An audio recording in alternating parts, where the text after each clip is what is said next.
The sky above Earth was clear that day when the ship came down from the clouds. Not fast, not loud, not shaking the ground, but still changing everything. The people saw it first as a shadow, then as a glow, then as a truth floating above the capital. Like a silent judge watching the world below its surface, silver and smooth. Like a mirror that refused to lie, it was not human, and yet it carried a message meant for humans. A message that would test everything they believed in, everything they fought for, everything they had become after surviving the fires of war. It had been 20 years since the last global war had ended. Cities had been rebuilt. Homes had been repaired. Wounds had healed, but not fully. The scars were still there, not on the skin, but deep inside the people who had lost everything and started again. They remembered what it meant to suffer. They remembered what it meant to crawl out of ruins and fight for light. They remembered how peace had not been given to them, but taken by force, by pain, by fire. And now they were being offered a new kind of peace, one that came from the stars. From the ship a voice came. It spoke every language at once, not loud, not demanding, but calm and sure. It introduced itself as part of the Galactic Council, a union of many worlds, many species, many minds working together for the purpose of order, harmony, growth. It told the leaders of Earth that humanity had been observed for a long time, watched from afar, studied through history. Through war, through peace, through struggle, the Council had seen both the beauty and the violence of mankind. And now they were offering a place in their great alliance, not as enemies, not as slaves, but as partners under their guidance. The Council's offer was simple. They would share their knowledge, their technology, their medicine, their energy, their transport systems, their space routes, their peace. They would make hunger a thing of the past, remove disease, fix the air, clear the oceans, make every city clean and bright and safe and quiet and full of joy. They would give humanity a seat at the galactic table, but not a free seat, a seat with rules, with terms, with loyalty in return. Earth had to accept the Council's laws. They had to follow its codes, its methods, its decisions. They had to surrender their weapons, their war programs, their space fleets, their military independence. They had to submit their major policies to Council vote. They had to align their schools, their cultures, their values. They had to agree that unity was more important than freedom, that peace was more valuable than choice. At first the world listened in silence. The leaders gathered, they held meetings, they discussed, they analyzed the offer, they looked at the beauty of it, the wonder, the gifts. They saw the end of poverty, the end of sickness, the end of crime, the end of war. They saw children growing in safety, food in every home, clean energy in every town. It was tempting, it was powerful, it was everything they had once dreamed of, but not all were convinced among the citizens. Some voices began to speak. Questions rose, not loud at first, but firm. Who decides what peace means? Who decides what is acceptable? What is right? What is wrong? Who has the power to say this is allowed and this is not? Who watches the watchers? Who holds the leash of the Council? And what happens when Earth says no to a vote, or chooses to be different, or wants to grow its own way? Will the Council allow it, or will it force peace like a cage wrapped in gold? Then came the dreams. Not everyone had them, but enough to cause whispers, dreams of a dark place. Not evil, not cruel, but empty and deep, and filled with a presence, something vast, something gold, not cold like hate, but cold like truth. In the dreams, this presence did not speak with words. It simply stood there and let people feel its question. Do you truly want to be free, or do you want to be safe? Soon after that came the sightings across deserts, mountains, forests, cities in the middle of nowhere. People reported seeing a figure, tall and still wearing something like a cloak or armor, sometimes not seen at all, but just felt something that watched, without judging, something that stood when all others bowed. They called it death, not the end of life, but the reminder of choice, the force that said there is always another way, even if that way is painful, even if it costs everything. At first the Council denied anything unusual. They said Earth was going through psychological stress, that the adjustment to galactic presence was creating hallucinations, mass responses, ancient fear. But the people Who saw the figure felt no fear, they felt understanding. They felt clarity, they felt that this presence was not here to save them, not here to destroy them, but to give them a question that only they could answer. When the council began to broadcast its final proposal, they made it clear this was not a negotiation, it was an invitation with a time limit. Earth had 3 cycles to decide: join the council as guided numbers, or be isolated, not attacked, not punished, just left behind. And still the people talked. Some argued for acceptance. They said Earth had suffered enough. They said the council offered healing and hope and wisdom and progress. They said rejecting it would be foolish, proud, stubborn. But others began to say different things. They said humanity had always survived by standing tall, not kneeling. They said comfort without freedom was not life. They said joining the council meant giving up the fire that made humans different. In quiet corners, small groups began to form, not with banners, not with weapons, just with ideas. They called themselves by many names, but most of them whispered one word again and again: death, not as fear, not as an end, but as a path, a choice. The path that walks alone, the path that fights when others fold, the path that says no when the cost of yes is too high. And so as the last days of the council's offer approached, Earth stood not in unity, not in fear, but in silence. A heavy silence filled with questions and choices and shadows and light, waiting for someone, anyone, to say what path they would take, waiting for someone to answer the question no one could ask out loud. Would you rather live under someone else's peace or die standing for your own? And somewhere far from the cities beneath the ground, in the ruins of an old war station, a hidden light flickered on a system long asleep. Awoke. Its name was not known, its code was old, its purpose forgotten by most, but its signal was clear and quiet. It said one thing: humanity has a choice, and it has chosen to remember. Countdown had begun across every city, across every nation. The same message blinked silently on screens, on signs, in public halls, in private homes. Earth had 3 rotations to decide, 3 more cycles to either join the Galactic Council or remain outside. The promise of peace and the pressure grew each passing hour, like a slow, invisible tide, pulling thoughts, pulling hearts, pulling reason in different directions. The council ships floated above Earth like silent giants, not threatening, not loud, just watching, just waiting. And beneath them, the world below was no longer the same. On the surface, everything appeared calm. Schools, open stores remained. Busy roads, still filled with traffic, and people tried to carry on as if nothing had changed. But something had changed, and it was deep. It was inside the air. The silence in conversations, the pause before answering, the quiet glances exchanged between friends, family, leaders, as if everyone was listening for a sound they could not name, as if something was whispering inside them, asking the same question again and again: is safety more valuable than freedom? The council continued its campaign, not through threats, but through beauty. They opened centers in each major capital, shining structures filled with technology humans had never seen, machines that healed wounds in seconds, food that replicated itself, clean energy systems that powered entire districts with no waste, no pollution, no fuel, transportation systems that could teleport a person across continents in moments, education programs that could teach a child 10 years of knowledge in weeks.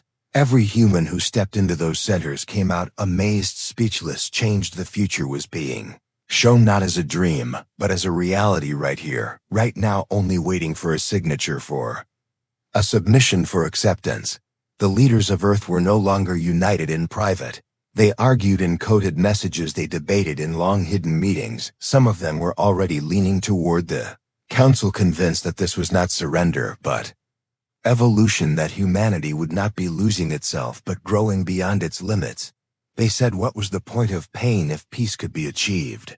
They said, what good is freedom if it comes with endless suffering? They said maybe the council was not control, but guidance, and maybe humanity had too much pride to accept a gift. But there were others who did not trust the gift, who felt its weight in a different way, who saw the brightness of it as a cover, a screen, a mask. They had begun to study the stories of other planets that had joined the council. Some stories were bright, and hopeful, but others were quiet and strange stories of species that once sang wild songs of rebellion, now chanting in harmony with no memory of their past stories.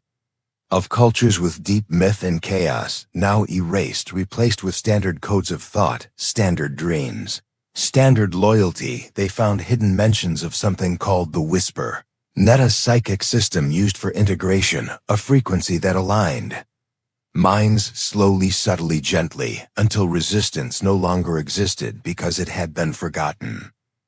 And the figure called Death had not disappeared.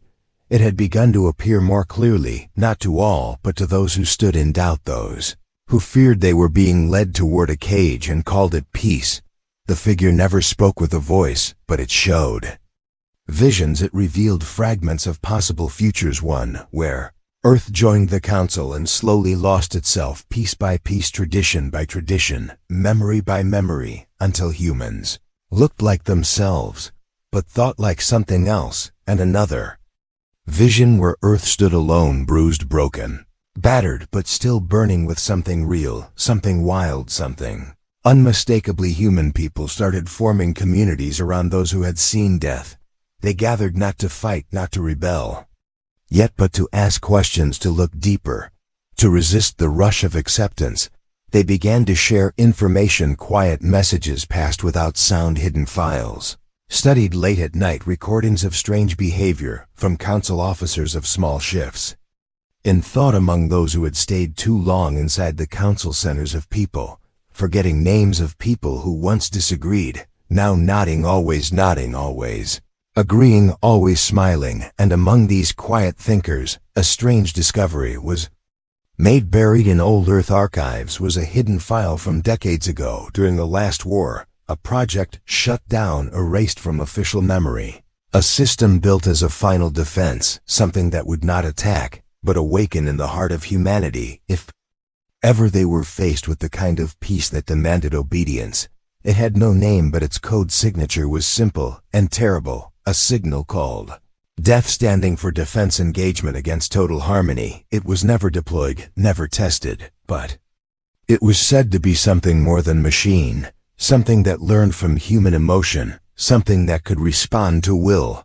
Alone now, as more people began to dream of death, to feel it near, to hear its question burning in their minds, the system began to react. Small lights in old ruins, old satellites shifting in orbit, code strings unlocking from deep vaults no one had touched in years. Death was not a being. Death was not a monster. Death was not an enemy. It was a reflection of humanity's last line, the part of the human spirit that refuses chains, even golden ones, the part that burns even when the stars fall, the part that says no. The council noticed the shift. They noticed the hesitation, the slow decline in enthusiasm, the soft return of doubt, and they responded not with violence, but with sorrow. Their messages became softer, gentler. They began to speak of unity, of togetherness, of love. They said all beings were meant to live in harmony. They said Earth was valuable. They said they did not want conflict. They said resistance was unnecessary. They said freedom could still exist inside order if only the people would trust. But it was too late. Trust had cracked. Too many had seen. Too many had felt the weight beneath the beauty, the silence beneath the music, the truth beneath the gift. And now whispers of the coming storm were growing louder. Quiet plans were being made, not to attack, but to prepare. A decision was coming, not just from the leaders, not just from the council, but from every human heart across the planet. The choice was not between war and peace. It was between peace with chains and struggle with soul. In the final hours before the deadline, the council sent one last message, this time not through broadcast, but through presence. A delegation of high envoys stepped onto Earth, not in ships but walking on human ground, not with weapons, but with gifts, not with demands, but with soft eyes. They said the council loved humanity. They said they respected its fire. They said they wanted it to shine, but not to burn itself. They said the path forward could be bright if only humanity would take the hand being offered. And humanity stood watching, listening, breathing, not as one voice but as many voices, not united in thought but united in awareness. They had heard the offer. They had seen the gift. They had felt the shadow, and they had remembered something older than stars, something deep inside. And it was almost time to answer. The final day arrived. Not with thunder, not with explosions, but with a silence that weighed heavy across cities and skies. The council's countdown reached its last hour, and Earth still had no answer. There was no broadcast from leaders, no final decision from any single voice, because the choice had become bigger than politics, bigger than borders. It had entered the hearts of people. It had spread like a quiet fire into every street, every home, every breath. Now the question was not what Earth would choose, but what humanity truly was. The council sent a message once more, asking kindly, gently for the decision. They said delay would mean disconnection, isolation, abandonment of opportunity. They said they were not angry, only disappointed, and yet they began to act. Not with force, but with what they called soft integration. Their ships released tiny machines across the sky, invisible to human eyes, designed to synchronize with thought patterns, designed to tune the human mind toward calmness, toward acceptance, toward unity. It was not war, not violence, not invasion, but it was control, and it began without permission. In the first few hours nothing seemed wrong. Nothing looked unusual. The skies remained blue, the buildings stood tall, and the people kept walking. But soon subtle things began to shift in the expressions, in the voices, in the silence. Some people stopped asking questions, stopped resisting, stopped wondering. They began to speak of the council as if they had always agreed. They began to smile. Too long, too empty. They began to walk the same way, talk the same way, breathe the same way, not in chains, not in fear, but as if something inside had turned and reprogrammed them from within. Who were still awake, those who had seen death or felt the weight of that choice, knew something had begun, something dark and quiet and dangerous. They watched their friends, their families slowly shift. They watched the streets become too clean, too quiet, too soft. They watched the air itself feel heavy like glass waiting to be cracked. And so they moved, they gathered, they called to each other, not by names but by signals, by signs. By shared silence, they formed groups, not to fight, but to remember, to hold on to something real before it was taken from them. In the ruins of old cities and tunnels beneath forgotten factories, in basements and forests and mountain shelters, small lights flickered and grew. Voices whispered codes from past wars. Old systems once broken powered on again, not to launch weapons, but to awaken memories. Death, the system that had once been hidden, now began to speak, not in words, but in pulses, in frequencies, in flashes. Across the sky, not everyone could hear it, only those whose minds were still free, only those who still remembered pain and choice and resistance. They heard it, they felt it, they followed it. The council noticed the resistance, and for the first time they showed worry. They increased their integration protocols. They activated harmony fields across major cities, designed to lower emotion, to reduce aggression, to create peace through atmosphere. The people under its touch felt soft calm, disconnected from fear and from anger, but also from urgency, from love, from purpose, from fire. They walked through life without struggle, but also without soul. They became citizens of peace, but strangers to themselves. Resistance began to push back, not with armies, not with missiles, but with light, with sound, with memory. They used old music, forbidden frequencies, human art, human history spoken aloud in the streets. They played recordings of war heroes, revolutionaries, poets, philosophers, mothers, fathers' voices that reminded people of their roots, of their fights, of their pain and their victory. They carved messages on walls, not in protest, but in remembrance.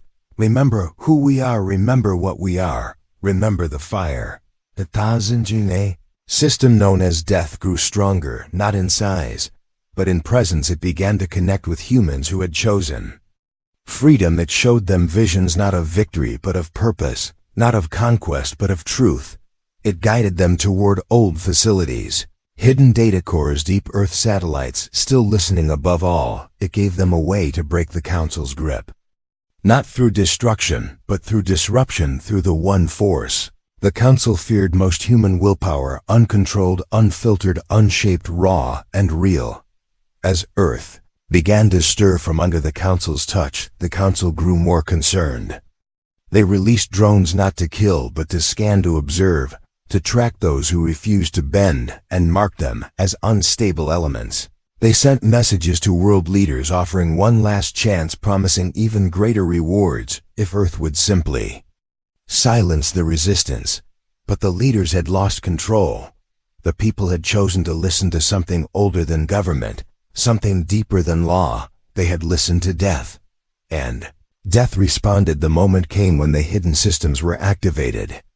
Across the planet, nodes long forgotten burst into light. Towers hummed with stored energy. Frequencies pulsed through the ground, the sky. The stars' signals reached satellites and stations far beyond the Council's range.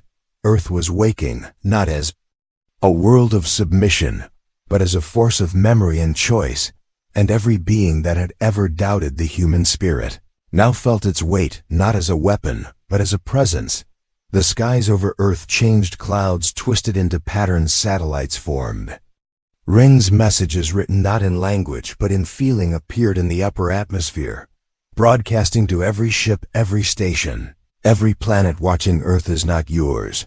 Earth will not bow. Earth remembers the cost of peace. Earth chooses pain before control. The Council withdrew their drones not in panic but in confusion. They had seen rebellion before, but never like this, never so quiet, never so rooted in memory. They had assumed Earth could be guided as others were, with kindness, with beauty, with logic. But Earth had something the Council could not understand, something wild, something broken, something proud, and that something was spreading across the stars. Other races heard the signal. Other planets, once silent, began to stir, not in revolt, but in question. They wondered if they too had accepted peace too easily, if they had forgotten the taste of freedom. They began to listen to Earth not as a threat, but as a reminder that the path of death, the path of pain and resistance, might be the path to truth. And on Earth the people no longer feared the silence above. They stood in their streets, on their rooftops, in their forests, in their ruins, and they watched the Council ships hover, still undecided, still watching, still unable to act. And they knew the moment had come. The uprising was not against machines, not against aliens, not against leaders. It was an uprising of spirit, against surrender of memory, against manipulation of freedom, against false peace. Death was not coming. Death had already arrived, and Earth had welcomed it, not with fear, but with fire. The skies above Earth no longer felt distant, no longer felt like space, but like a ceiling ready to collapse. The Council ships remained in position, cold and silent, shining like polished knives in the sunlight. They no longer sent messages, they no longer offered peace. They simply watched, as if waiting for something not yet clear beneath them. Earth had changed, not in shape, but in spirit. The streets no longer echoed with confusion, but with determination.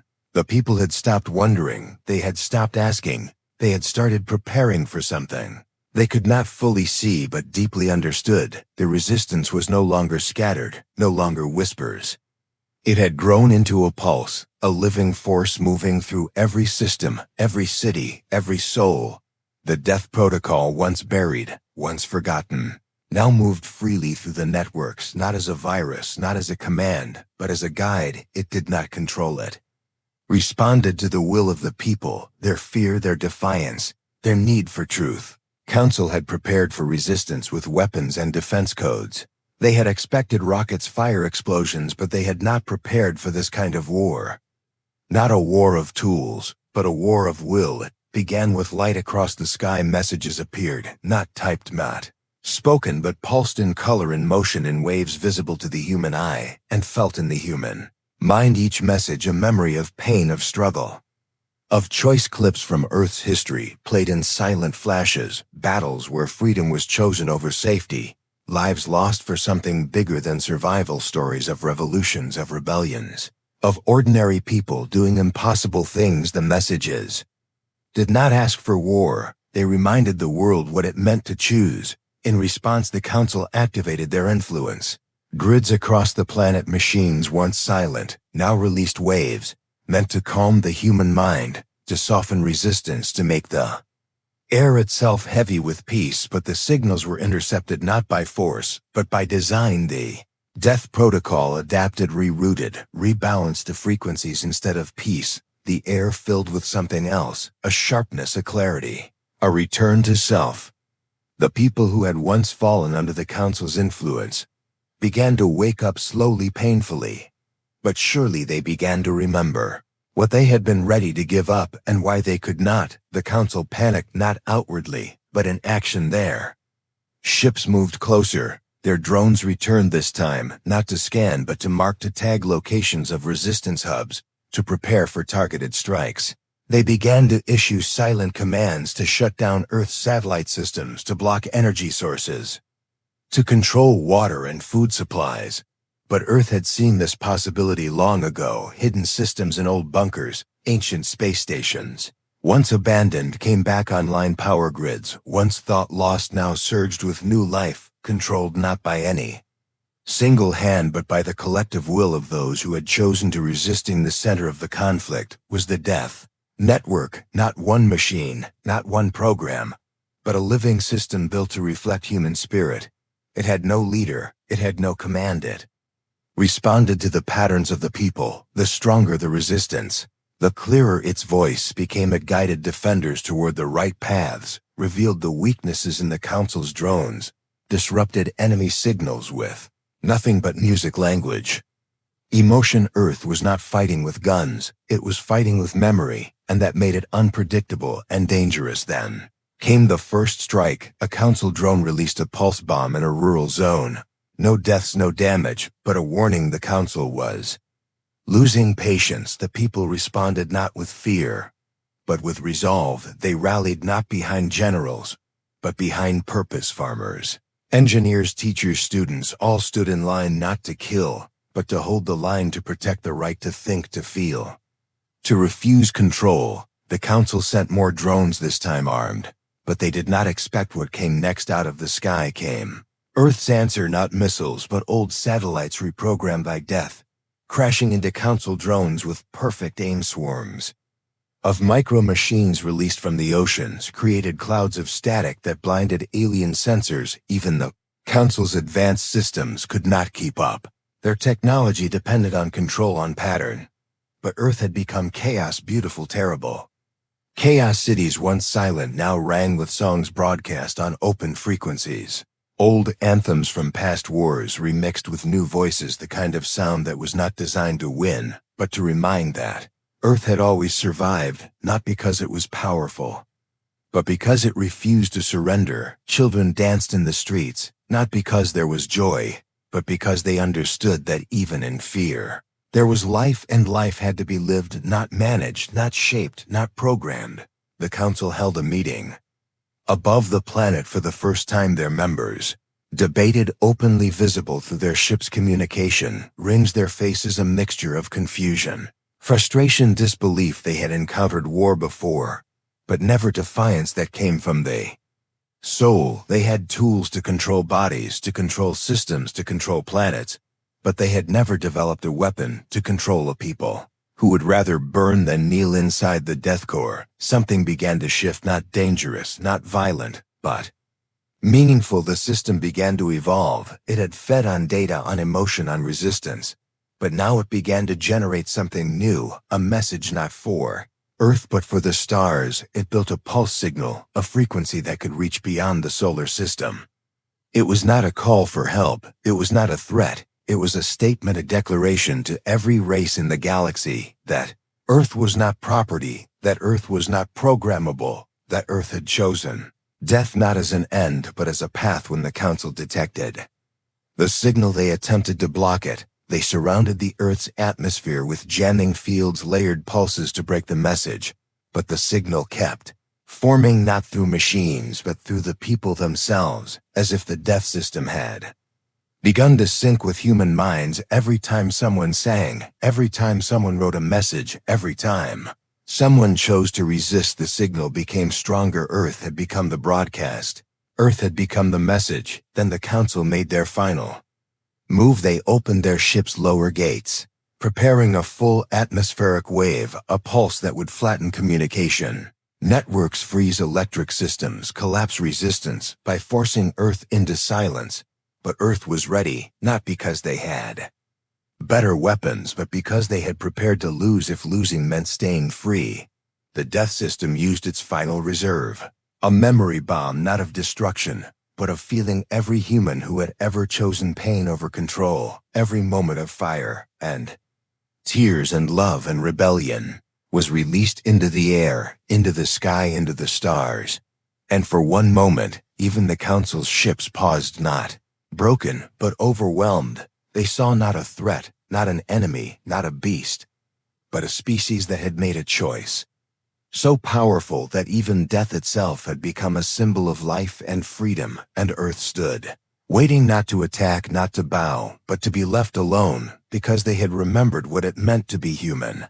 The world stood quiet, not in fear, not in surrender, but in something deeper, something that could not be named, but could be felt in every breath, every heartbeat, every silent stare turned toward the sky. The Council ships remained above the clouds, unmoving, untouched, their lights blinking in long, steady rhythms like a question that refused to fade. And below them, Earth had changed into something unrecognizable, not in shape, not in color, but in spirit, because the fire that had been sleeping inside the human soul was now awake and burning. Across the world, like a slow, unstoppable storming, the fields once used for harvest, in the streets once filled with markets, in the ruins once forgotten by time, people stood shoulder to shoulder, without weapons, without armor, without fear. Their only strength was memory, and their only weapon was choice. They did not raise banners, they did not chant slogans, they did not need to scream, because everything they had to say was already written in the way they stood, in the way they faced the sky.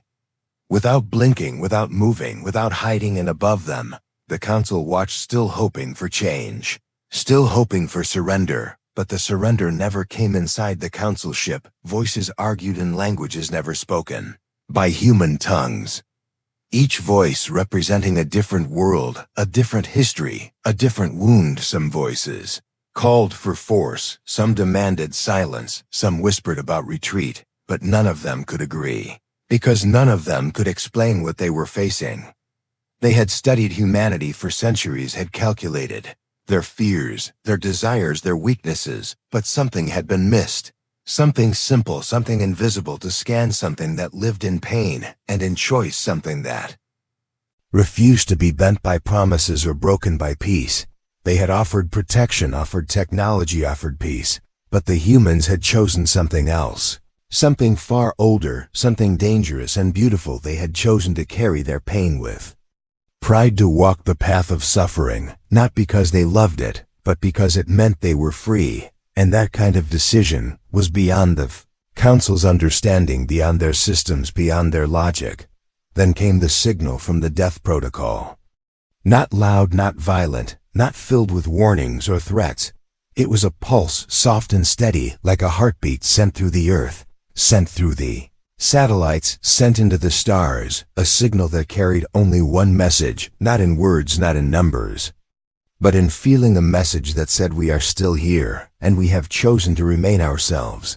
Council tried once more to interfere. They launched a wave of harmony through the sky, an attempt to soothe the minds of the people, to bring calm to the storm. But this time it failed, because the people had grown strong, not in muscle, not in machines, but in mind. Their thoughts now linked through the death system, not as a network of control, but as a network of memory. Every act of rebellion, every story of defiance, every sacrifice now lived in every person. Like a shared soul, the harmony wave passed through them like wind through stone, unable to move anything, unable to change what had already been decided. On the edge of the system, a message arrived from a nearby world, not from a Council member, but from a planet that had once accepted the Kivotwot of a Devot, seen from a nearby world. Not from a Council member, but from a planet that had once accepted the Council's rule. Their people had seen Earth's signal, had heard the stories through hidden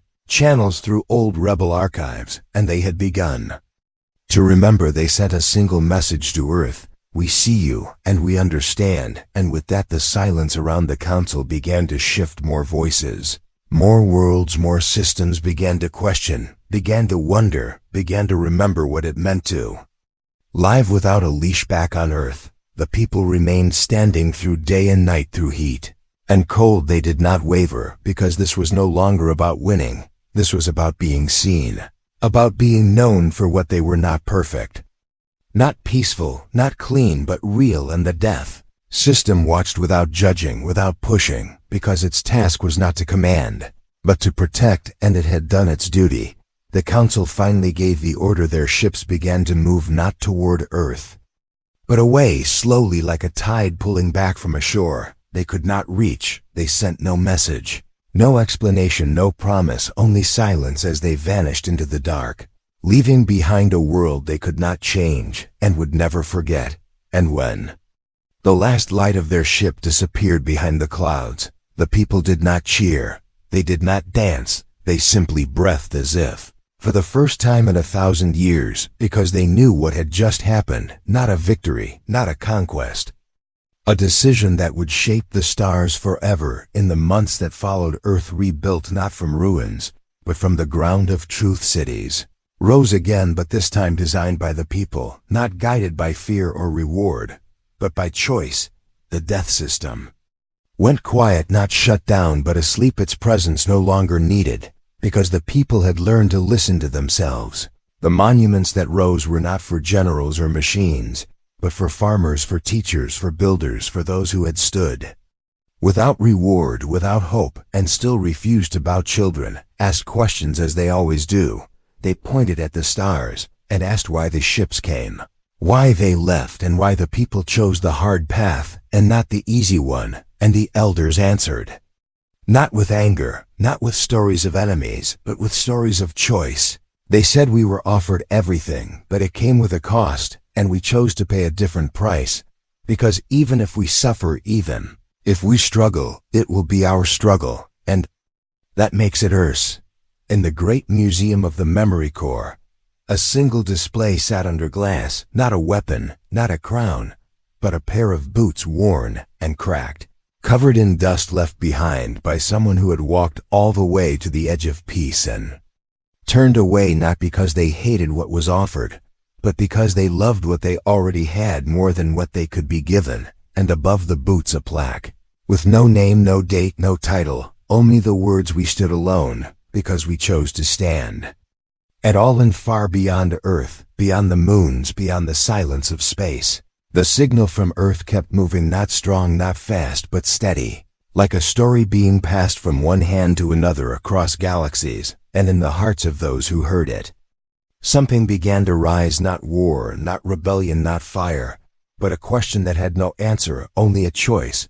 And that choice was the true legacy of Earth, not its strength, not its pain, not its fear, but the truth that sometimes death is not the end. Sometimes death is the beginning of being free, the end.